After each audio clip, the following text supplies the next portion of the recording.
இன்றைக்கி நம்ம பார்க்க போகிற பிளான்ட் ஹேர் க்ரோத்துக்கு ரொம்பவே ஹெல்ப்ஃபுல்லாக இருக்கும்.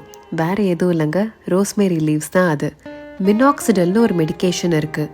அது ஹேர் இல்லாதவங்க தலையில் கூட கண்டினியூஸாக யூஸ் பண்ணால் ரீக்ரோத்தை கொடுக்கும். டாக்டர்ஸ் ப்ரிஸ்கிரைப் பண்ணக்கூடிய மெடிக்கேஷன் தான் அது. ரோஸ்மேரி பிளான்ட்டில் மினாக்சிடலோட சேம் எஃபெக்ட்ஸ் இருக்கதா 2022 ஒரு ஸ்டடியில் ப்ரூவ் பண்ணியிருக்காங்க. விசிபிள் ரிசல்ட் தெரியணும்னா நம்ம 6 வீக்ஸ் அதை டெய்லி யூஸ் பண்ணணும். வாட்டரில் ரோஸ்மேரி லீவ்ஸ் ஒரு கப், பட்டை அதாவது சினமன் ஒன்று போட்டு நல்லா ஒரு 20 மினிட்ஸ் மீடியம் ஃப்ளேமில் கொதிக்க விட்டு வடிகட்டி எடுத்து வச்சுக்கோங்க. கூல் ஆனதுக்கப்புறம் ஸ்ப்ரே பாட்டிலில் மாற்றி டெய்லி யூஸ் பண்ண வேண்டியது தான். ஸ்கேல்பில் ஸ்ப்ரே பண்ணி நல்ல மசாஜ் கொடுக்கணும். அது நம்ம ஹேரோட பிளட் சர்க்குலேஷனை இன்க்ரீஸ் பண்ணும். அதுவும் நம்ம ஹேர் க்ரோத்துக்கு ஹெல்ப் பண்ணும். நான் யூஸ் பண்ணியிருக்க ரோஸ்மேரி லீவ்ஸ் ஓமை ஆர்கானிக்ஸ் பிராண்ட்லேருந்து வாங்கினது. ஹை குவாலிட்டி ரோஸ்மேரி லீவ்ஸை அஃபோர்டபுள் ப்ரைஸில் கொடுத்துட்டு இருக்காங்க. நம்ம பண்ணுற இந்த லிக்விட் ஸ்ப்ரே மேக்ஸிமம் ஃப்ரிட்ஜில் ஸ்டோர் பண்ணாலுமே 6 days தான் தாங்கும்.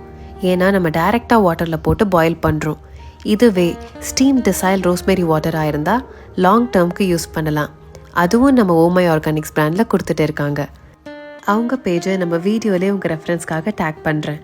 இன்னொரு இம்பார்ட்டண்டான விஷயம், ரோஸ்மேரி வாட்டரை எக்ஸசிவாக யூஸ் பண்ணால் ஸ்கேல்ப் இரிட்டேஷன் இருக்கும். ஸோ பார்த்து பண்ணுங்கள்.